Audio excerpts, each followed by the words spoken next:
तारिक फजल साहब, मैंने ब्रेक से पहले आपसे पूछा था कि ये कहा जा रहा है कि एक कौमी बहरान से निकालने के लिए एक कौमी क़यादत नवाज शरीफ साहब की ज़रूरत है। नवाज शरीफ साहब क्या सोचते हैं इमरान खान को लेकर, उनकी जेल को लेकर, इस सारे मौजूदा हालात को लेकर? वो भी समझते हैं कि बड़ी इंस्टेबिलिटी है, इसको दूर करने की ज़रूरत है? सर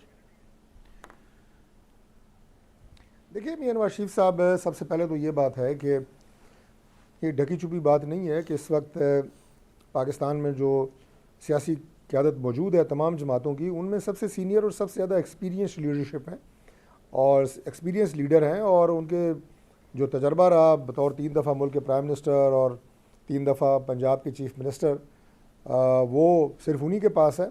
और इस वक्त वो पंजाब में भी और मरकज़ में भी हमारे प्राइम मिनिस्टर हों या हमारी चीफ़ मिनिस्टर हों, उनकी गाइडेंस रहनुमाई उनकी लेते हैं। और मियां नवाज शरीफ साहब ने कभी भी अपनी पूरी ज़िंदगी में ना कभी इंतकाम की सियासत की, उनके साथ तो जो जुल्म और ज़्यादतियाँ हुई उन्होंने तो उन्हें भी माफ़ कर दिया। अब क्या सोचते हैं सर? लिहाजा वो भी तदब्बर के साथ कह रही है हमारे जुल्म से हमें निजात दिलाएं। नहीं, अभी अपने जुल्म से आप देखिए, बात यह है कि हमारे एंड से जो गवर्नमेंट की और जो हमारी लीडरशिप की आप ये कहें कि लाइन लेंथ है, जो उनकी सोच फहम और जो उनकी स्ट्रेटजी है, वो तो बरमला हम इजहार कर चुके हैं कि अगर पाकिस्तान तहरीक इंसाफ संजीदगी से मुज़ाकरात की तरफ आती है, हम उसके लिए तैयार हैं।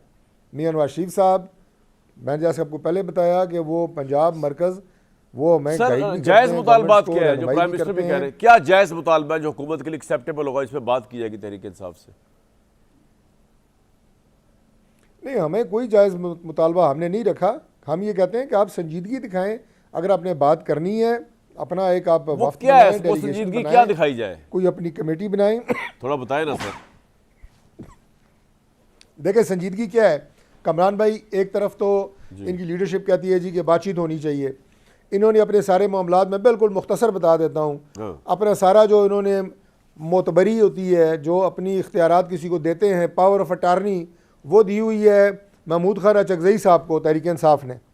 महमूद खान अचकज़ई साहब कह रहे हैं जी बड़े बैठें और बात करें, जो उनका एक तरीक़ाकार है, मखसूस लफ्ज़ उनके होते हैं, अच्छे होते हैं कि जी बड़े बैठें, मुल्क में मुख्तलिफ़ जमातों के यानी सीनियर लीडरशिप और बातचीत होनी चाहिए।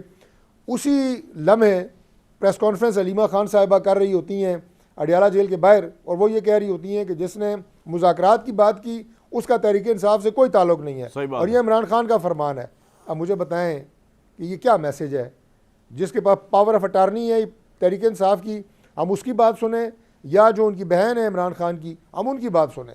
ये है गैर संजीदगी, ये है कंफ्यूजन। और आपकी गैर संजीदगी ये कि आपने उनका ऑपरेशन लीडर अब तक नहीं लगाया, महमूद अचकज़ई, मतलब आप इस हद तक गए हुए। लगा दें भाई, क्या मसला है जी? महमूद अचकज़ई को लगा दें ऑपोजिशन लीडर, क्या प्रॉब्लम क्या है उसमें? देखिए, अपोजिशन लीडर गवर्नमेंट ने नहीं लगाना, वो स्पीकर साहब ने लगाना है, उनका लगाना है कि अपने ही तरीकाकार हैं। उस दिन भी जो हमारी लास्ट असेंबली का इजलास हुआ, उस दिन भी तहरीक इंसाफ के मेंबरान खड़े हुए, स्पीकर साहब ने चैम्बर में बैठे, ये तरीकाकार है, उसके तहत लगाएं। हमने तो नहीं लगना, उन्हीं में से किसी ने लगना है, बिल्कुल ठीक, इसलिए हमें तो कोई एतराज़ नहीं है। बिल्कुल ठीक। फैसल भाई, आप किस हद तक एग्री करते हैं कि नवाज शरीफ साहब और दूसरे बड़े बैठ के इस मसले को सॉल्व कर सकते हैं?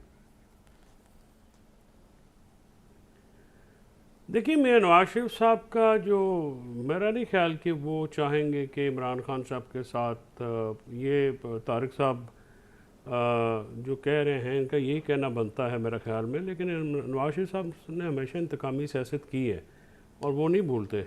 वो हमेशा से उन्होंने अपने जो टारगेट हैं पॉलिटिकल, चाहे वो बेनज़ीर हों, चाहे वो दूसरे पॉलिटिकल लीडर हो, इमरान खान साहब हो, उसके बारे में वो बिल्कुल क्लैरिटी के साथ बड़े मुंतकिम मिजाज आदमी हैं, वो नहीं भूलते।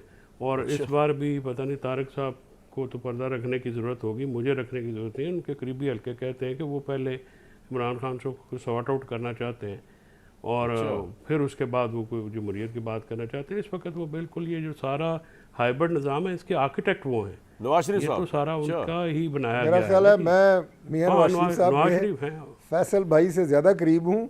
जो मैंने बात की है वो ज़्यादा मुस्तनद है और हकीकत पे मबनी है। कतई तौर पे मैं आपको बिल्कुल ईमानदारी से बताऊं कि नवाज शरीफ इंतकामी सियासत पे यकीन नहीं रखते। बिल्कुल मैं ये बात कैटेगोरिकली आपको बता देता हूँ। अच्छा चलो, अच्छा ठीक हो गया, आगे चलिए। तो जो तारक साहब कह रहे हैं मैं उसको नहीं मानता।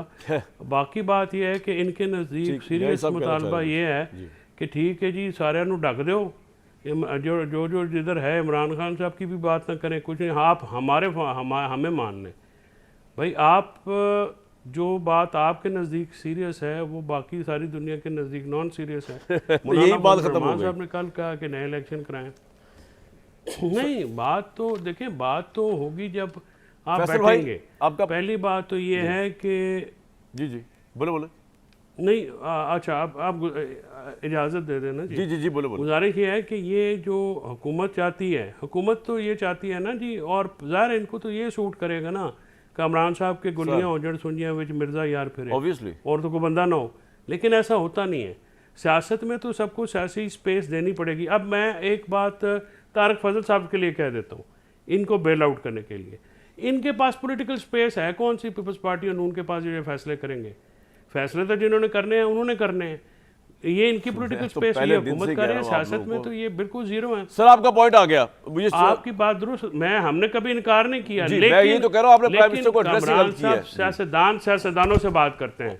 आपका लीडर तो भाई कहता ही मैंने एस्टैब्लिशमेंट से बात करनी है, फिर इमरान खान सियासतदान नहीं होंगे ना सर, किसी एक तरफ तो आ जाएगा यार। वो खान साहब को मैंने मुंह पे भी कहा था, मैंने खान साहब को तो आप खान साहब से ऊपर तो नहीं ना है, हम तो खान साहब की सुनेंगे ना। वो तो कहते हैं मैंने पॉलिटिशियन से बात ही नहीं करनी। अब मैं दोबारा वो अल्फाज यूज नहीं करना चाह रहा। लास्ट टाइम मुझे ये बताएं ना इमरान साहब, नहीं मेरी गल सुनो कि तुसी तेवर भी दिखाओ तो फेवर भी मंगो, ये कभी हो सकता है? डन हो गया। न्यायी साहब आप बार-बार फैसल चौधरी साहब की बात में आ रहे थे। एक मिनट सुन लेता फैसल भाई, बहुत न्यायी साहब हाथ खड़ा कर। जी न्यायी साहब, मैं से पहले सवाल पुट करूं, क्या कहना चाह रहे हैं आप? मुझे असल बड़ा अफसोस हुआ है क्योंकि फैसल समझदार आदमी है और इसको बहुत ही और बड़ी रीजनेबल गैर जानबदार बात करते हैं। हकीकत यह है कि इस वक्त मुल्क के अंदर कोई बंदा मुंतकमिल मिजाज सियासतदान नहीं है तो नवाज शरीफ नहीं है।